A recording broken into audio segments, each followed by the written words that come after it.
Yeah. Also, if you go to this website on your phone, US, this sucks, debt clock. That's how much debt we're in, right? Huh? Isn't that show how much debt we're in? Yeah, .org. But they'll show you like 22 trillion, something crazy. But if you scroll down to the right where it says gold and precious metals, you click on that, then you can scroll all the way down to the right again, and you'll see that 1 ounce of silver is worth $800. What? Yep.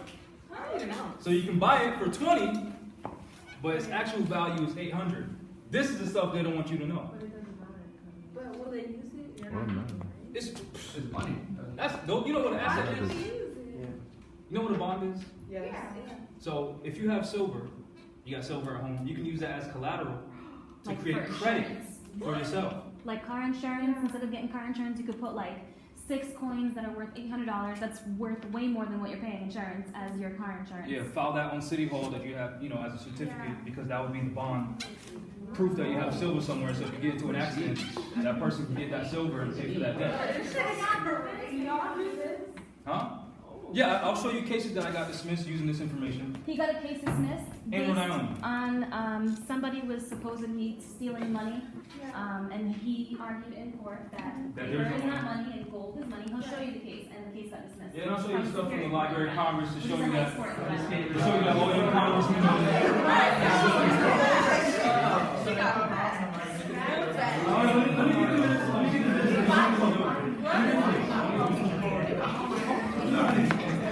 Ready?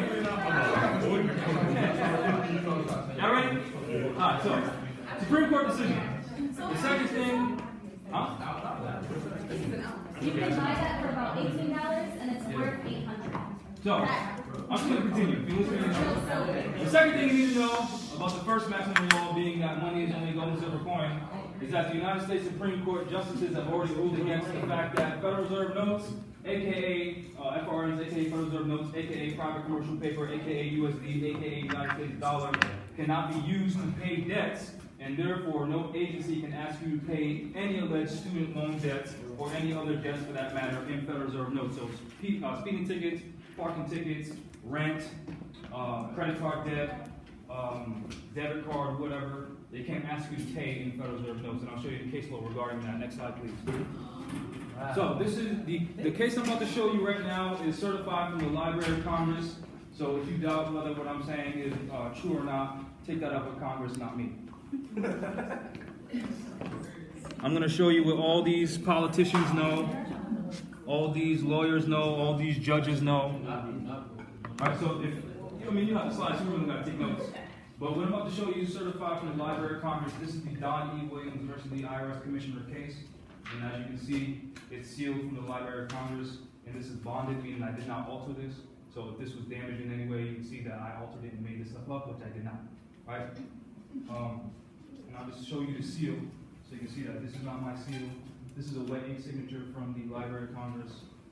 This is stuff that they don't want you to know, and I'm here to let you know. Because they don't want a real rebellion. This is crazy. They want you to be passive. I'm scared. They don't want you to enforce your rights. They'll be scared of. What are they I'm still over here walking. We better be careful because you know what they say about people that have that third eye. They can't mess with the Kundalini energy. I'll tell you that right now. Right? So this is United States reports, Library of Congress. Right.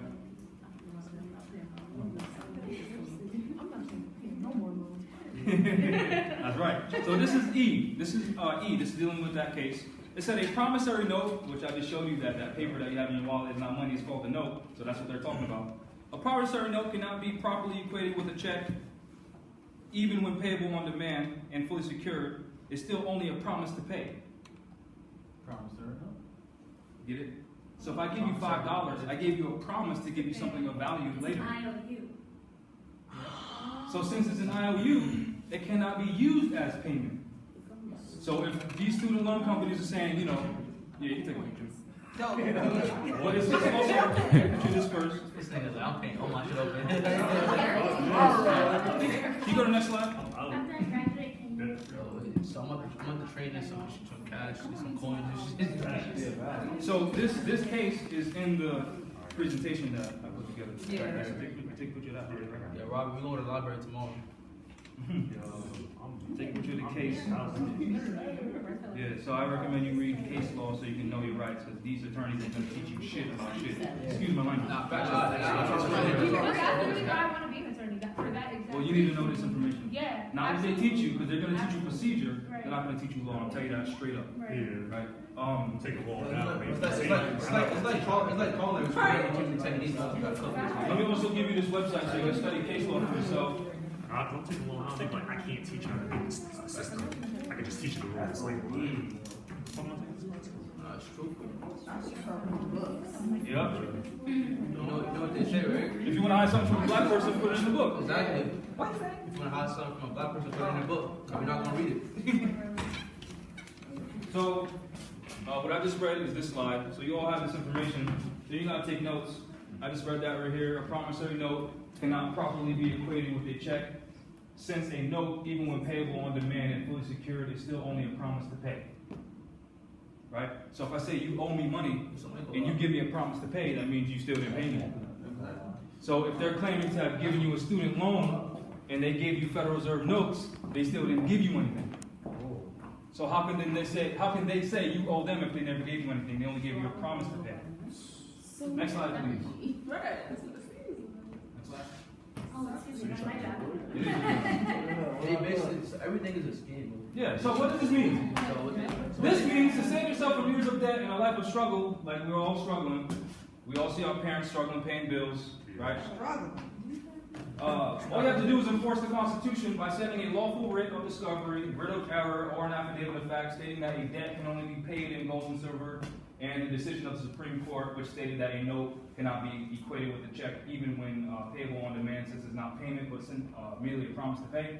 Since a note is simply a promise to pay and not payment, even if the loaning agency claims to have given you a loan, they have only given you a promise to give you a thing of value at a later date, and since they have never given you anything of value, you do not owe, them, nor do you have any debts. Next slide. Has this been done before? That's a valid question. Yes. The enforcement of the aforementioned principles dealing with debts and payment have been enforced, by me, that's a typo, in the Rhode Island Superior Court, State of Rhode Island versus Lestat Aries, case number P2170106A, which I have with me today, sealed by the actual courts, and feel free to take a picture. So they treat our people like criminals. We didn't even do nothing. In order for a crime to exist, there must be an injured party. This woman had 2 children, single mother, and the attorney charged her $5,000 up front, and then they were going to charge another $5,000 in the back end, but she's already living in the project, so she can't afford that anyway. Right? This is the case number, which I just told you. Right? These are the counts, so you can see the counts. She was charged with obtaining money on the false pretenses. And then the second count, which was predicated on the first count, was exploitation of an elderly. Right? So they tried to claim that she exploited some elderly person out of $1,500, which I already knew money's only gold and silver, not paper. So you can't be charged with stealing money if it ain't money. Yep. Now I'm going to read the whole case to you. To show you that we enforce this in court and it works. Right? Because in the Constitution, which I just read earlier, is the supreme law of the land, in the Bill of Rights, the 4th Amendment, it says you have the right to face your accuser. Right? Because if I punch you in the face, bow! Right? And you try to sue me, I have the right to, for you to identify me in court. Because if I do punch you in the face, and then I go to court, and you're not there, I'm like, well, who did I punch in the face? You know what I'm saying? So, No crying if there's no. they always do that to our people. They never bring the injured party there. It's always the prosecutor who represents the state or the municipality bringing charges against you, which a third party who isn't even involved in the issue, that's hearsay evidence, which is inadmissible in court. So how can this person talk about facts about the issue if they wasn't even there? So now it's hearsay. But our people don't know that, so we just sit there and agree. And submit. Actually, we don't even sit like this. We sit like this, as if we're guilty or it, because it's that mental game that they're playing on us. Right. So pass this around. Pass that around. Make sure I get it back. I'm going to read what we wrote to them. So this is an affidavit of fact. The word affidavit simply means declaration, so I'm just declaring facts. and quo warranto, which means under what warrant. They'll teach you that the Latin language is dead because they deal with law in Latin and they don't want you to know that. So they teach you it's a dead language so you don't study it, right? So writ of quo warranto and information. Notice to the agent is notice to the principal. Notice to the principal is notice to the agent. So if you're both sisters and I'm trying to give her information and you live together and you receive it, it says that she received it. Right? So if I send this information to the clerk, it says if the judge received it. So they're both liable. You know what I'm saying?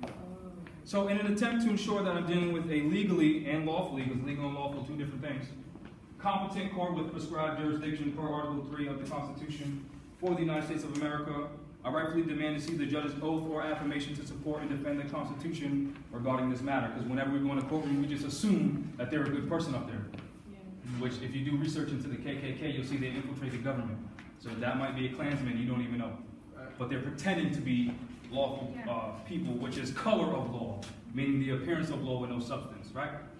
It has already been declared in the Clearfield Trust Company versus the United States case in 1942 that governments descend to the level of a mere private corporation when dealing with suits in regards to private commercial paper / Federal Reserve notes, i.e. securities or checks. To ensure that this is not a commercial court, it must be clearly established for the record that the judge appointed to this case is an Article 3 judge. And I have typos in this information, in this writ, so you gotta be 100% perfect. You can make mistakes as long as you know what you're talking about, right? If in fact they are an Article 3 judge, being so, they have a constitutional obligation to ensure that my constitutionally secured rights to due process is not violated, and know that they lawfully and legally do not have jurisdiction in this matter. Therefore, must be thrown out, and any attempts to adjudicate on this matter is unlawful and unconstitutional. Therefore, is it an act of treason against